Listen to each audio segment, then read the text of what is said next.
All right, guys, we got part 5. Let's jump right into this. Let's not waste time. And because time is not on these guys' side, meaning they're getting quite upset that they are still in this baggie. Sabal causiarum, Puerto Rican hat palm. Look at these guys. They are partying like crazy in there. Look at that. Yeah, I gotta get them out of there. A lot of them have already began their way up.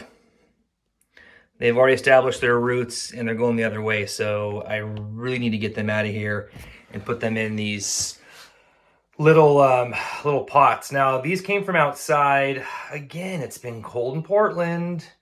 We've had lows in the 20s. It's been a really weird winter. It's been dry and cold on some days. So this soil I'm going to let heat up a little bit in here for a couple hours, and then we'll get these guys in their homes. All right, so we got a lot of work to do. This is similar to the Canary Island date palm project. The soil is all room temperature appropriate. And these guys, Sabal, causiarum, I don't know. What do you guys pronounce it? I have heard both. It's spelled Sabal, but you let me know. I have no idea where some of these start and where they end. They are so freaking intertwined, like a knitted sweater. Yeah, it's gonna be crazy. I'm sure I'll get some pissed off seeds coming out of this because I've disturbed them deeply. All right, so this is a crazy one because we have the seed and it was going down for a while, then it came back up, and then it produced the uproot. So I've already made my hole here. I'll just stuff this down there like that. Hopefully this thing reverses course. It should, but I don't want to disturb it too much, so I'll let it do its thing. So this one is ideal. See that? That's perfect.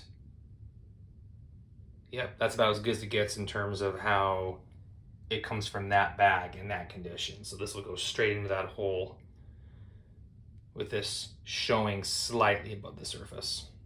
We're gonna go ahead and just cut this bag for easier access because I got a feeling that I'm gonna pull one of these out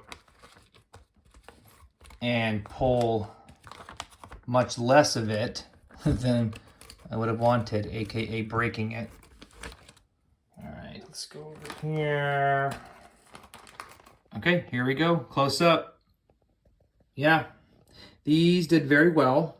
And the funny thing is that they were not germinated at the highest temperature possible. They were not on this mat right here.